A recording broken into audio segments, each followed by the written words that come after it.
एक बहुत ही खूबसूरत सा गांव था। वह गांव बहुत ही ज़्यादा खूबसूरत था।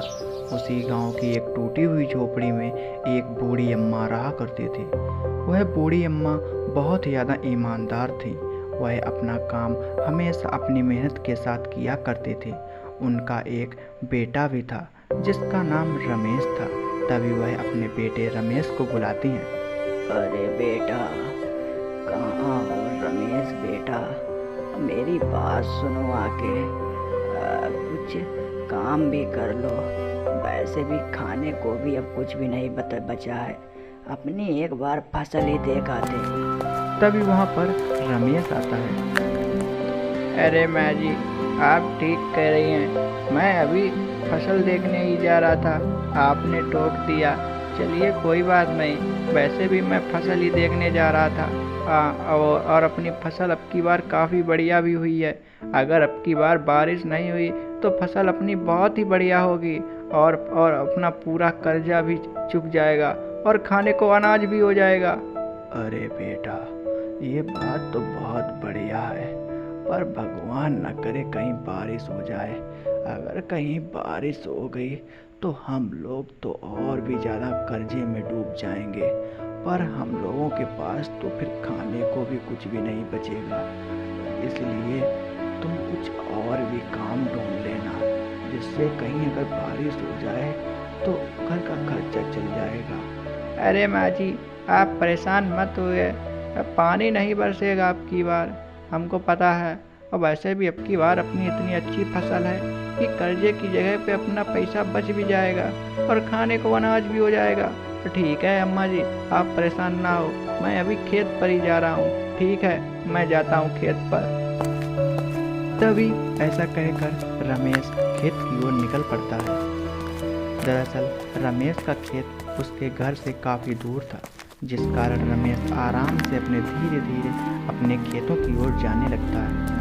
रमेश पूरे गांव का चक्कर काटकर अपने खेतों की तरफ जाया करता था, क्योंकि वह गांव के भी हाल चाल ले लिया करता था, जिससे कि पता चले कि कौन क्या फसल बो रहा था। तभी रमेश धीरे धीरे करते हुए अपने खेतों पर पहुंच जाता है। रमेश की फसल इस बार बहुत ज़्यादा अच्छी थी। तो रमेश एक पेड़ के नीचे बैठकर कुछ सोचने लगता है। अरे यार, फसल तो अब की बार बहुत ही ज़्यादा अच्छी है। अरे भगवान ना करे कहीं अगर पानी बरस गया तो पूरी फसल बर्बाद हो जाएगी। हे भगवान, ऐसा ना करियो। पानी अब की बार ना बरसइयो, ना तो फिर हम तो ऐसे कर्जे में डूब के मर जाएंगे। हे भगवान, मेरी कुछ मदद करना। आपकी बार पानी बारिश ना कराना। वैसे भी इतनी अच्छी फसल पहली बार हुई है, अगर कहीं बारिश हो गई तो बेकार हो जाएगी।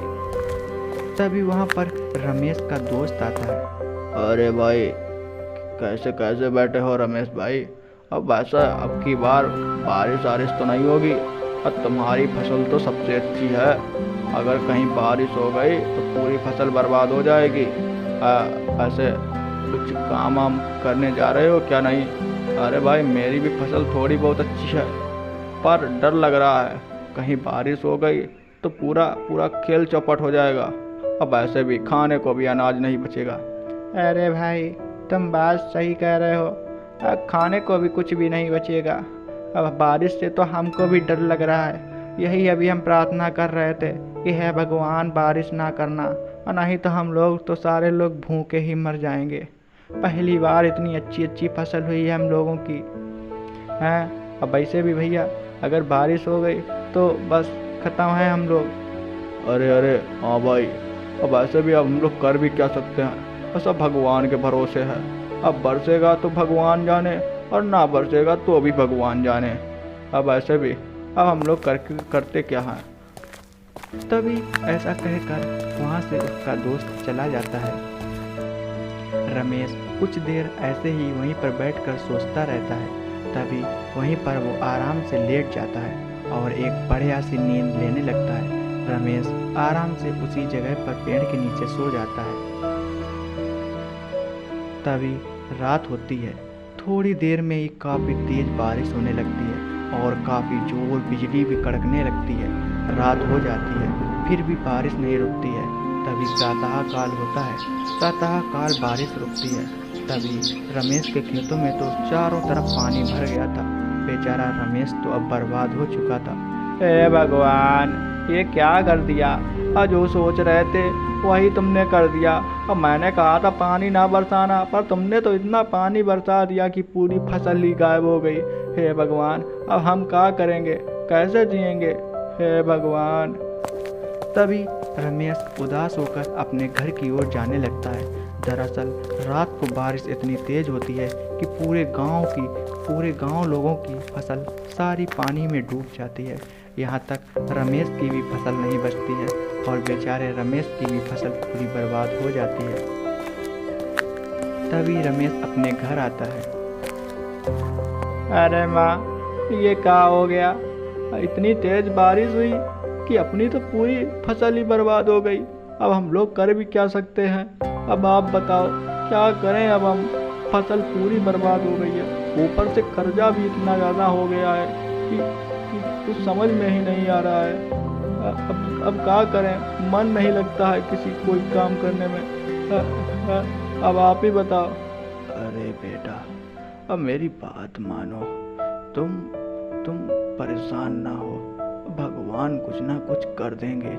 जब ऐसी मुसीबत में डाला है भगवान ने, तो वह स्वयं ही निकाल लेंगे। तुम ऐसा करो, अभी कुछ खाने के लिए अनाज ले आओ, और अगर पैसे ना हो। पर माँ जी, पैसे तो ही नहीं है। मैं कुछ काम करता हूँ, मैं कुछ पैसे सेठ जी से ले लूँगा और उसी से ही कुछ थोड़ा सा अनाज ले आऊँगा, ठीक है? जिससे कि हम लोगों का राशन पानी तो चल जाए, और नहीं तो ऐसे तो हम लोग भूखे ही मर जाएंगे। हमको फिर से कुछ ना कुछ राशन का इंतजाम करना ही पड़ेगा। ठीक है माँ, मैं जाता हूँ, थोड़ा सा राशन लेके आता हूँ। तभी ऐसा कहकर रमेश राशन लेने के लिए जाता है। दरअसल उसी गांव में एक सेठ रहा करता था। सेठ बहुत ज़्यादा अमीर था। उसके पास पैसे की बिल्कुल भी कमी नहीं थी और उसके पास काफ़ी ज़्यादा ज़मीन भी थी। इसीलिए सेठ सभी लोगों को ब्याज पर पैसे दिया करता था। क्या रमेश को पैसे देगा सेठ? आगे की कहानी देखने के लिए सब्सक्राइब करें।